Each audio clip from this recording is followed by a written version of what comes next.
Well, it is Friday of the Cheltenham Festival. It all gets super serious here now, doesn't it? Gold Cup Day, be 72,000, absolutely packed inside Prestbury Park. A lot of expectation. Hopefully, when by the time we come to the Friday, Stephen, Vincent, myself, well, we know you'll be having a good week, Danny, but we hope we've had a couple of winners, and I'm not going into Friday looking to max out the overdraft because no, this is a great day, isn't it? Lots of tradition, lots of history, lots of races to cover, including the Triumph Hurdle, which again, it seems to have this, the opening race of each day seems to be an absolute, you've got the Supreme, you've got the Turners, and then you've got this Triumph Hurdle, a wonderful contest. Vauban, Pied Piper, Phil Dore, the big three, if you like, all trained in Ireland, Vauban and Pied Piper.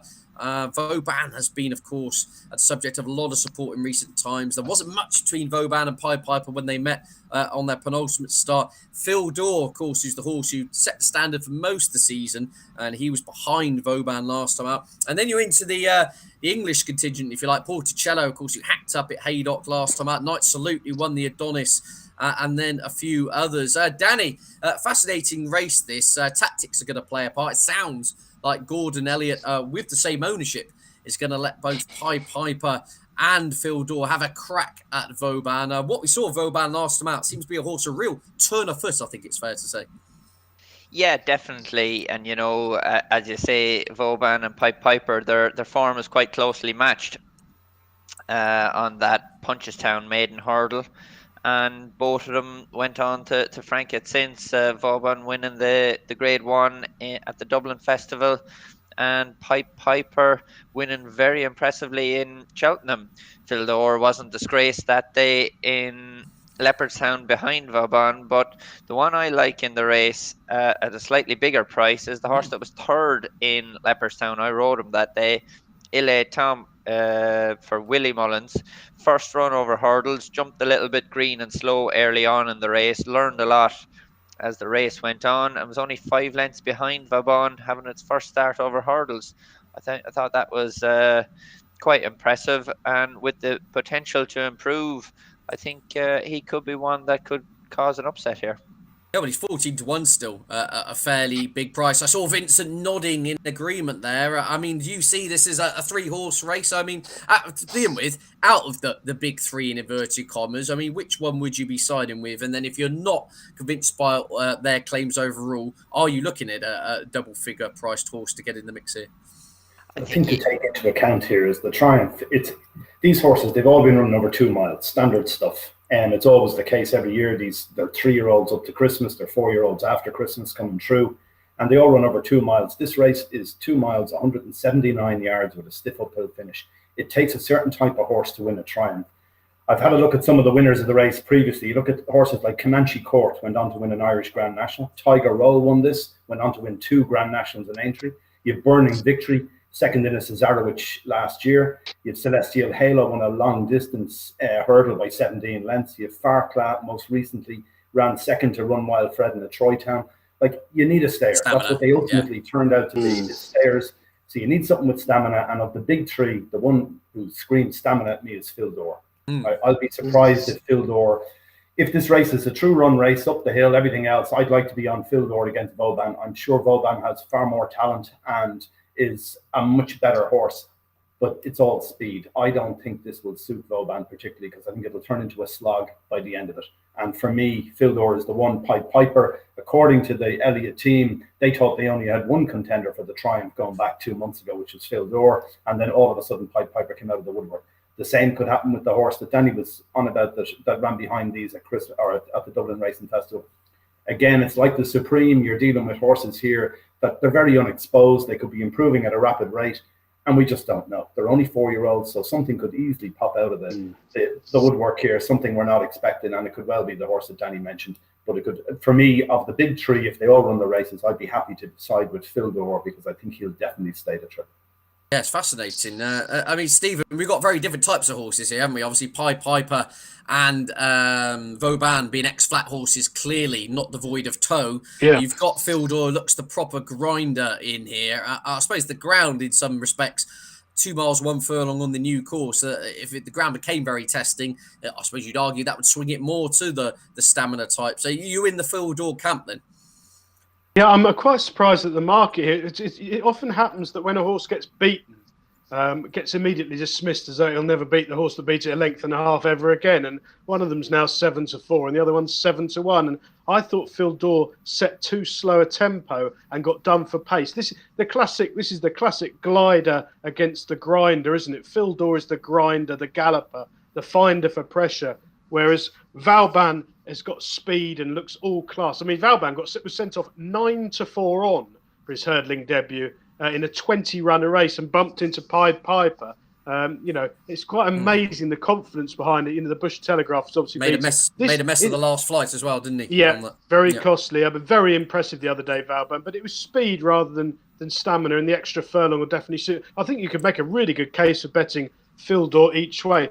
The one thing to say here is I will be amazed if any of the English horses trouble them. I know you're about to tip up Dr. Parnassus, who's been winning 3-runner races round the flaps, round the gaffs, Taunton.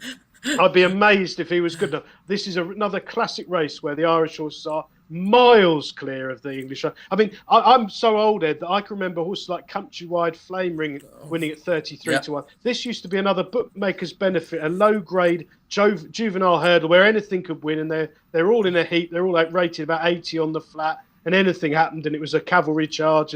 But now, this is now a high-quality race with a select few very expensive horses running against each other. And I think Ireland will finish first, second, and third. I think Phil Dore, each way, 7-1. I can think of a lot worse bets than that. Yeah, I'm sure a lot of people could see him in the mix. Yeah, Dr. Parnassus was the one I mean, in fairness to stamina, he won over 2-3 last time out. If anyone saw, I know that the form of it's pants relative to what the others have achieved. But if you want to see a horse take off at the back of the last, the way he did, I mean, he won head in chest 15 lengths there. I think he's entitled to take his chance. And I thought Harry Skelton was spot on. He said, we won't find out how good he is if we leave him in his stable. So he's a horse proven stamina. Cutting the ground won't be a problem. I think he'd go well. Danny, just to come back to you on the Triumph, pin you to the spot here. I have a feeling what you might say. But if I gave you the chance to ride any of the big three in the Triumph hurdle, who would you pick? I'd pick Vauban. Based on the run last time out, or just his overall profile? His overall profile. The only negative is it looked like he was hanging a good bit in Leopardstown the last day with Paul, but in fairness to the horse, once he came off the bridle, he ran straight to the line, down the back straight, and that he looked like he was hanging that little bit. Yeah. So the fact that he didn't drift late on was a positive with that, but I still think he's got the biggest engine in the race.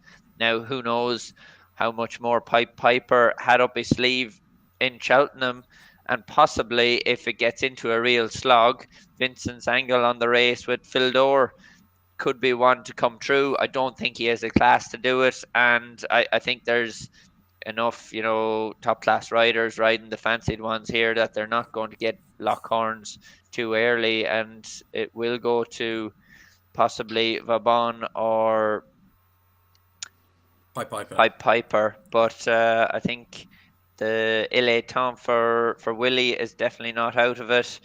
He'll jump away a lot sharper through the early part of the race, and there's a good chance he could get into the mix late on as well. Yeah, absolutely. Some unknown quantities in there, as you would expect. I think ground, as always, will probably have a huge bearing on how this race pans out. We'll move on to the Grade 1 Albert Bartlett Novices Hurdle. Next race on your cards. Manila Crooner, 4-1 market leader, along with Hillcrest, who's vying for favouritism from the Henry Daly team. Ginso, 5-1. Journey with Me, 13-2. Manila Kakuna. Watch your Manillas here. It's very much a case of that at 7-1. Stephen, you can lead us off on this one. This is a race where, again, similar to the Ballymore, we don't really know who exactly is turning up. But on the assumption most of these do, I mean, which kind of way would you be going?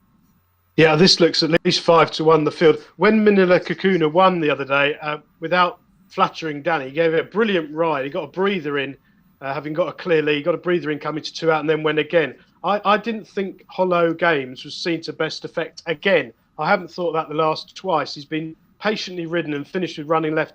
That being said, he did hang for pressure as well. So whether he's straightforward, I'm not sure. But I do think Hollow Games, around about 8 or 10-1, with the increased emphasis on stamina that this race is going to provide, He could again be the each-way value, providing he goes for this race. Of course, this is another race that Ireland are definitely going to dominate. Yeah, it's funny you should say that. I thought no one else would be mentioning Hollow Games. Yeah, I thought he looks a beautifully slow old individual. Would be perfect for this, for want of a better phrase. He's a 4-miler, shall we say, and he'll gallop all the way to the line. It's often this race can, Vincent, turn into a battle of wills and a war of attrition, more than necessarily who's the class act. It doesn't always work out that way. But I mean, how do you sum this up? The Irish have a really strong hand in here. We have Hillcrest representing Henry Daly, who Henry Daly was asked at Cheltenham a couple of days ago, still hasn't committed to this contest, may wait to go to entry. If you take him out of it, it's a bit of a who's who of the Irish staying novice hurdle scene. It is, yeah. And for me, I think Gordon Elliott has a strong hand in this division. Ginto and Hollow Games, they're two very decent horses, both in similar ownership or same ownership. That Bective Stud owns both of them. Ginto looks the best of them. It's which race does he go for? Does he go for the Ballymore? Does he go here? And everything that Gordon Elliott has been saying for months is that you would imagine it goes here. It's the longer trip is what the horse wants. All he does is stay, dour stayer. He called him a big bull at one stage. He was bought for 470,000 after winning a point-to-point. So it's big money stuff. A lot riding on him from the fact that I think Gordon Elliott owned him beforehand as well. So sold it to the Bective Stud people for big money. You'd like to think that he'd return it with a win at Cheltenham. He'll pick the right race. It looks like this should be the right race in my book. If he runs here, you presume Hollow Games doesn't. So it depends on which one goes where. Yeah. And I think this race really suits Ginto if he turns up. Yeah, owner-trainer politics. Never heard of that one before. Danny, I'll come to you on this. Obviously, you could, in theory, be in this race, hopefully riding Manila Kakuna. If you are on board that individual in this, will you do anything different, extended up to 3 miles on the new course, compared to what you did last time out over a shorter trip? Or are you going to keep all secrets close to your chest, shall we say? Who knows? Myself and Willie had a chat before the race in Leopardstown, and I went down to the start with 3, possibly 4 different plans in my head. Just got to look what people were doing down there, and went with plan A. It seemed to work out. I think the Albert Bartlett has run 3 miles on the new course. Generally, the winners come from handy in the race, and you wouldn't like to be too far away. Although, over 3 miles, Manila Kakuna might just need to drop in for a little bit of cover, going that extra few furlongs. He went a good gallop in Leopardstown, but once I steadied the race up, leaving the back, he wasn't short of a turn of foot to get going late on. So were they, to get galloping very early and race down the hill, you just want to be taking your time a little bit. He's not lacking that bit of class.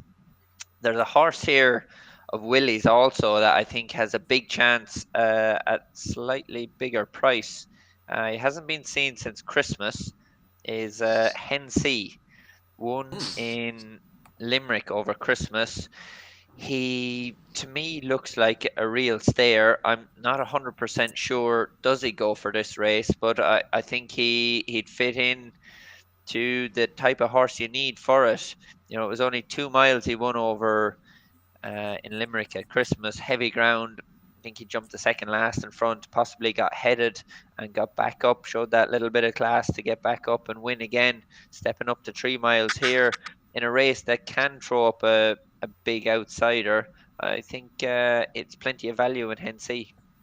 Interesting one, yeah. Looks an out-and-out mudlark, a real unknown quantity there, Hensey, for the Willie Mullins team, I think it's fair to say. But all in all, a little bit of a head-scratcher in this assignment. We still don't really know who's going to be turning up. It does look one of the most wide-open races at this stage in regards to the Grade 1s at the Cheltenham Festival. Right, we'll move on to the big one. The Cheltenham Gold Cup on Friday afternoon. Now, we'll mix things up a bit here. I'm not going to go through the protagonists. We're going to come straight to King George winning jockey Danny Mullins, of course, who was on board Tornado Flyer for that hazy day at the Sunbury venue over the Christmas period. I mean, you must have enjoyed that, Danny. And one thing that really kind of jumped off the page to my mind there was how well he stayed, given that was soft ground and the horse was going up in trip pretty much to around that distance for the first time. Yeah, definitely. You know, most of his racing had been done at 2.5 miles. He had one run over 3 miles where he just didn't perform in Leopardstown that day. But what I liked about him was the middle part of the race, how he travelled and jumped so well. You know, he'd run solid race last year, went third to Allaho in the Ryanair, but he was just always on his head and chasing the race to try and keep up and hoping you were going to get a good jump to keep you in the race. Where in Kempton at 3 miles, he just seemed to do it so much more at his ease. And as you say, Kempton this year was a lot softer than it usually would have been, given they got a lot of rain on Christmas Day. The fact that even when he jumped the last, he picked up and raced away again. He hit the line very strong. It'd have to give you great confidence that he can see out the extra 2.5 furlongs in a Gold Cup. But nobody's truly going to know that until you get there. It's unknown territory. I'd have every confidence in the horse seeing it out. I think it'll be run at a true tempo again. It's a very competitive race, but I'd give Tornado probably the same chance as going into the King George. I think he's a lively each way contender, but the race might need to be run to suit. And from looking at the opposition, I think there's a good chance it will be run strongly again. Well, it's fascinating stuff, Stephen, if I bring you in here. I mean, there's two schools of thought.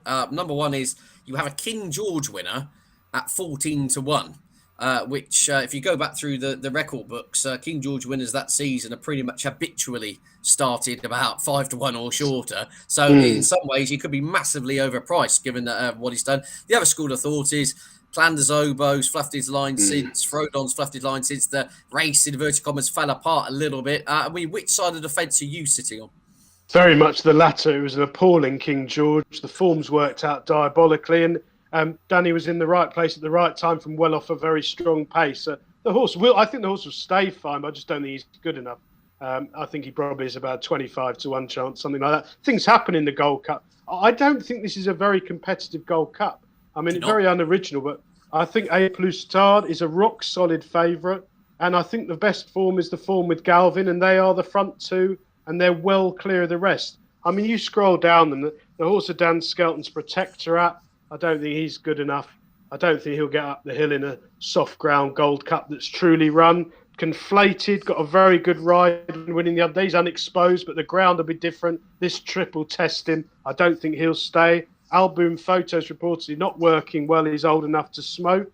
Minella Indo doesn't jump fluently enough. Had a very hard race the other day. I honestly don't think there's that many runners. I think A Plus Tard, if you can get 3-1 or bigger, is an extremely fair price. He's still improving.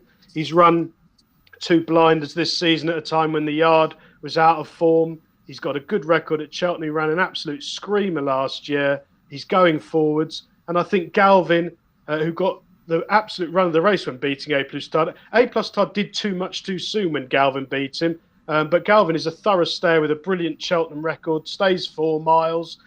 This should be a true run race. I was going to ask Danny, actually, saying it should be a true run race. Where's the pace going to come from in the Gold Cup? Because there's no obvious front runners. They've all been scratched, haven't they? Native River, Frodon, all the horses who look like they might lead and not in the race. So there's probably a vacancy for something making the run. It's not a bad race to make the running in. Native River, Denman, you know, it's not impossible to make all. And there's probably a cheap lead going, I would have thought. I'd imagine Royal Pagaia is probably the leader. Conflated, they're saying they'll go Ryanair with him. Minella Indo won't be far away. I imagine they won't want to press too hard with him. But I'd imagine Royal Pagaia will go a good gallop along in front. Yeah, I mean, there's horses I can't have on my mind. And I mean, Royal Pagaia is no way in the world that can win a Gold Cup. I wouldn't. Chantry House is an absolute million. There's horses are very, very hard to fancy at all. I'm not sure it's a sort of 3-1, 7-2 the field race. Personally, I think the front two are well clear. Well, for my sake anyway, I hope my 8-1 fancy protector runs a lot better than Stephen's pronunciation of A Plus Tard. Vincent, we'll come to you. Is this a 2-horse race? I mean, are we being disrespectful here to the reigning Gold Cup champion Manila Indo, who, to his credit, with Puppy Power on board last time out, showed a lot more of his old spark? Yeah, and you've also got a dual Gold Cup winner in here in Alboom Photo as well, but obviously he was well held by them last season. According to Willie Mullins earlier this season, he was saying that the horse had never been fully right last season, and it was probably a very good run to finish third in the Gold Cup last year to the two Bromhead horses. And all things seem to be going great up to last week when Willie had a press morning and he just said he wasn't happy with Alboom Photo the way he'd been working over the previous week or two. That he was an each way player here, but you have to take that as what it is and just say hold off on that for now. And I come back to the same horse all the time as Galvin. I can't see how he's not involved. He's okay. He's probably about a 4-1 chance to win the race. Each way, how is he out of the first three? When you take, there are so many negatives about so many other runners in it. There are plenty of them in it that just don't look good enough. There's quite a few in it that are doubtful stayers. You have others that you question the form they're in, such as Alboom Photo. Manila Indo, last year's winner, has been very poor all season. You can disregard one poor run from a horse, but when you've had 2 or 3 bad runs in a row, there has to be something wrong. He's not the horse we saw last year. Was it a bad run last time out though? I think it is. I think it is. In fairness, yeah, I think it is. I think he's a Gold Cup winner here. Like he should be winning those sort of races, and he's not. That's what I think. I think he's a horse that, for me, he's not quite what he was this time last year. Nowhere near it, possibly. And then there has been a shadow over the stable. Okay, we'd like to think they're coming right now, and they probably are. But even at that, A Plus Tard looks the more likely one of the two from the Bromhead yard, and Galvin has already beaten that. Maybe it was an enterprising ride to beat A Plus Tard, but you give them another two furlongs up a hill. There's no question which horse wins if you take the two same horses from the Leopardstown race. That if they're in the same form as they were there, I'd be confident that Galvin will win over an extra 2 furlongs. He's already, as we said, he won the National Hunt Chase over almost 4 miles here 12 months ago. Gordon Elliott will have him primed for this. He won't be far away. Each way at 4-1, he's definitely a bet. Would soft ground be a worry? Yes, it would, yeah. But having said that, we're talking about it earlier on in the show about the fact the ground is currently, they're talking about it being good to soft at the moment. They're looking to try and keep it that way for the opening day of the festival. We're now seeing rain for the weekend before it, which will certainly probably make it soft to start with. But if we get dry during the week, it dries really quick in Cheltenham. You could end up that they might even be talking about watering by the time we come along to a Gold Cup. Yeah, those taps on. Yeah, absolutely. We've heard that many a time, haven't we? Danny, if we come back to you regarding the protagonists here, I mean, you've got very different types of horses, haven't you? You've got A Plus Tard, as we saw at Haydock earlier in the season. I mean, jumps and he travels, and he's clearly got that 2.5 mile speed. You've got Galvin, who of course is 1 over shorter, but confirmed stamina over 3.6 at the festival. Manila Indo very much more, you'd say, in that bracket, a resolute stayer. Of those towards the top, if I could get your tornado flyer goggles off for one moment and kind of give you the open option of riding any of those towards the top of the market, who would you like to ride? Who you think's got the most convincing claims? I think Manila Indo. His form in the spring is fantastic. He never really performs during the year, and that run the last day in Leopardstown, I think that was a solid run. He's coming back to himself, conflated. He was the outsider of the field, but if you look at Manila Indo's record at the Cheltenham Festival, it's fantastic, and he's probably always gone in there under the radar. Even as a novice hurdler, was he 50-1? There, yeah. His form before the novice chase was okay. I suppose it wasn't desperate; it was only okay. And last year, he wasn't really setting the place on fire before the Gold Cup. And again, he came back to it on the day. I think he won it last year. Rachel Blackmore was kicking herself more so for the fact that she just picked the wrong horse. I don't think she done anything wrong on A Plus Tard, and I can't see a reason why A Plus Tard is going to reverse the form. I think Manila Indo has better, stronger line of form than Galvin, and you're getting down through some of the rest of them. Album Photo wasn't too far behind him last year, but he's a year older.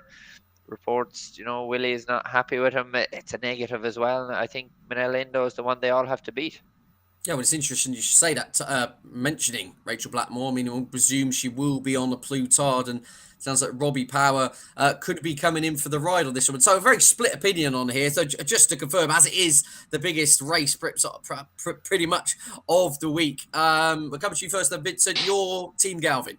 I'm Team Galvin, yeah, absolutely. 100%. Stephen? A+ Tard for me. You're getting there. I'm giving you a chance. You got the right. Brilliant. Okay. And Danny, Tornado Flyer for you, obviously. I'll go with Tornado Flyer. I think Manel Indo is the most likely one I have to beat. Up the Flyer, and I'm gonna as I say, you could save this and play it back when your Protectorate sneaks home by a neck. No, I just, in all seriousness, I think 8-1 now is probably a rubbish price, but he's the bit of form in here which doesn't really time with anything else. He's totally fresh. He's unexposed. I mean, he was last seen winning a Grade 2 by 28 lengths. Okay, the form might not be anything, but he's an unknown quantity. And in a race where they've all been kind of beating each other a little bit this season, I do like the unexposed angle of that 7-year-old. Danny, on the rest of Gold Cup Day, is there anything else here you should be alerting us to? You think you'll probably be on board? On Gold Cup Day, not the one that I'll be on board, but again, I know we've mentioned him already. State Man, he's in the Martin Pipe. Keep an eye to where he goes.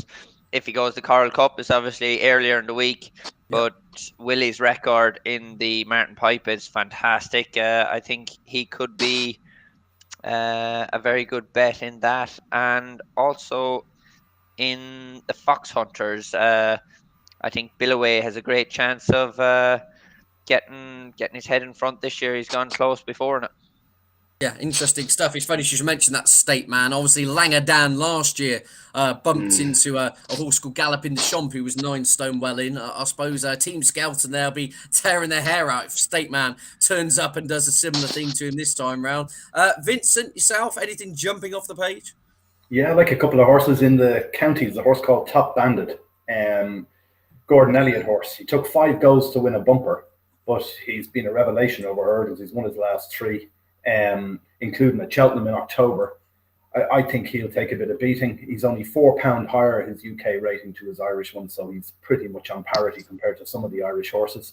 And then there's another one. Again, it's a Gordon Elliott horse, and it's a horse called the Goffer. I presume it's meant to be the Gopher, but it's Goffer. Anyway, it won a Grade 3 in Thurles the last day. There's a horse that Danny had called the Little Yank of John Ryan's, finished down the field in that, and is another entry. I wouldn't think that's a contender here. But what's interesting about this horse, the Goffer, he looks to be very well handicapped here off 140, in my opinion. You've got, first of all, he comes out and he beats a horse called Highland Charge, 8 lengths to win a maiden hurdle in Navan over 2.5 off level weights. That same horse, Highland Charge in Noel Meads, comes out then, runs against Sir Gerhardt in Leopardstown, gets beaten the exact same distance, 8 lengths by Sir Gerhardt. Then you have Highland Charge goes then, wins a maiden the last day. It beat Micromanage. And made a mistake at the last and still beat Micromanage. Micromanage's of Willie's is rated 134. I've no doubt that the Goffer is better than the 140. I'd be very keen on that. The last day when it won in Thurles, it beat a horse of Willie's called Berkshire Royal, which had been off the track for quite a bit, but that was bought out of Andrew Balding's for a lot of money. They paid 130 grand for it. It hadn't run since last May. Maybe Danny would know a bit about that, just to give another line of form for that horse, the Goffer. Yeah, Berkshire Royal was a decent horse. I actually won him during the summer, but he ran first time over hurdles in the Supreme 2 years ago. He's had a lot of problems since then, but he's a horse with a big engine, and it'd definitely be a nice form boost for the Goffer. Yeah, the Goffer around. Sorry, carry on. Sorry, one of my final thing is just as the bet of the day for the final day of it. Yeah, go on. I think there's a real angle here into Gordon Elliott. Certainly, we've talked about on previous shows about the fact that Willie Mullins is a short price to be leading trainer, and he probably will be. But Gordon Elliott is the only alternative to him in that leading trainer title. And if Gordon Elliott is within 2 or 3 of Willie Mullins going into the Friday, I think he can back him. I think he could win any amount of races. He could have 5 or 6 winners if things fell his way. He's got Fildor and Pied Piper in the Triumph. He's got Ginto Hollow Games in the Albert Bartlett. He's got Galvin, which we talked about as a contender in the Gold Cup. He's got Top Bandit in the County Hurdle. He's got this horse, the Goffer, in the Martin Pipe. You could definitely do some sort of multiple around some of them on the final day. A very strong hand for Gordon Elliott, it would appear, on the final day. Stephen, come to you. What's your best bet on the Friday? And is there a handicap lurker that jump to it viewers should be alerted to? Well, I think A+ Tard at 3-1 or bigger is a very fair price. That's my best bet. On the whole 4 days, I like Air having 19 or more winners, 10 to 11. I think that's absolute nap. That'll be maximum stakes for me. The handicap lurker, well, unfortunately, the market has rather spotted him. You mentioned him just now, Langer Dan. He's had 3 career runs at Cheltenham. He finished 2nd in the Triumph Hurdle. He finished 6th in the Boodles. He should have won that day. Harry Skelton got murdered up the inside and stopped when he was closing. And then last year, he bumped into Galloping Deschamps. The whole stable was on. He came from virtually last to first on the bridle and bumped into a graded horse, unfortunately, which is often the way. He's been laid out for this race. He's had 1 run since. Everything went to plan at Taunton the other day, finished last 6-1 out to 12-1. Let's just say never reached a challenging position that day. Remarkably, he's been dropped £3 for that sighter. He's extremely well handicapped. The only problem is now, and often is the case at Cheltenham, is that the price has gone, Eddie. I think he's around 6 or 7-1, but he is bound to run well. He's been laid out for the race for the last year. He's very well treated. Everything's in his favour. If it's good to soft ground, that'll be perfect. He wouldn't probably want it too deep. He's a smooth traveller, so he should go really well. Yeah, absolutely. That's great stuff. I mean, I'm going to throw in another one from the. So I've got my hashtag Dan Skelton t-shirt on for this show, but yeah, I do think West Cork in the County Hurdle was another one who's been laid out for this course. Won the Greatwood. The form of the Greatwood is working out unbelievably, isn't it? If you start going through the horses in behind, I think about half a dozen of them who've been beaten in that sense have all come out and won, including horse of Tom Lacey's Glory and Fortune, of course, scooped a huge pod at Newbury not long ago, and he was wow down the field. Had an overreach and was lame in Ascot, but has been kept fresh for this. And of course, the Yard have won this 3 times in the last 6 years, so they know how to get the job done. Right, before we go then, gents, Danny, we'll come to you. I mean, what are you doing? You're like Nicky Henderson horse? Are you bubble wrapping yourself for the next 10 days, or you back to it up early and on the road for a whole host of rides, shall we say? Yeah, up early on the road. I've 4 rides tomorrow, 4 rides Sunday. Hopefully knocking a few more winners before we get there. What do you do? Do you arrive at the Cheltenham Festival without being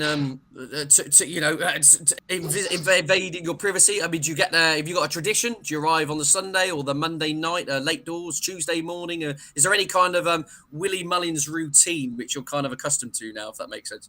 Yeah, I suppose the routine would be ride in either Naas or Limerick as a double meeting in Ireland on the Sunday. Sunday night, we'd fly over, be there to sit on Tuesday's runners on Monday morning, get them a little leg stretch around the race course in the infield, and then chill out Monday evening and get ready for action. Absolutely. Vincent, will you be going for a little stretch on the Monday? I mean, you're watching from home, I gather, this time around. You won't actually be at Prestbury Park, but is it a case of some more anti-post bets, or you wait till the time now? I'm going to wait. I'm going to wait and see what runs. There's so much still up in the air around a lot of the races that we've discussed here. And one of the things I'd normally do when I've been in Cheltenham, I'd say about 18 of the last 20 years I've been over for it. Didn't go, obviously, with COVID, and it turns out I'm not going this year either. We've a lot of other things on with the website. But the basic thing for me would be that when I'm at home, I'd normally try and get up to the local pub to watch some of the races. There'd be a good crew up there for it. But this year there'll be no one in it. I'll be the only one sitting there. There's one of the local guys in the pub is getting married later in the year, so he's having a stag party in Malaga for Cheltenham Race Week. There's 23 or 25 of the local guys are all going. If you've got any female relatives in Malaga, I'd reckon you should lock them up or move them somewhere that week. So it'll be all quiet for me. I'll be sitting in the pub on my own, drinking pints of Guinness, watching the Gold Cup, I'd imagine. Oh, sounds absolutely divine. Stephen, yourself, are you just going to keep lumping on the more than 19 Ireland winners at the festival? Is that your ploy for the next week? That's the starting point. I haven't really backed much else. making books on all the races, trying to do the form, get up really early. 5 a.m. starts. No drinking during Cheltenham weekend. I know you're a strict teetotaler yourself, but Absolutely. I'll be cutting right down on. So sell your Laithwaite shares at the start of the week. I'll be cutting right down for 4 days. But no, it's a brilliant. There's lots of betting opportunities, and as a punter, a lot of the time you're pulling your hair out trying to get on, doing what you want to do. There's no value. The prices are gone. But at Cheltenham, the bookmakers do come out to play, and there's an awful lot of value for looking around. They're very competitive on prices about the front ones, and you've definitely got a chance, even in this day and age, over the 4 days. Absolutely. And I think that brings it to close beautifully, doesn't it?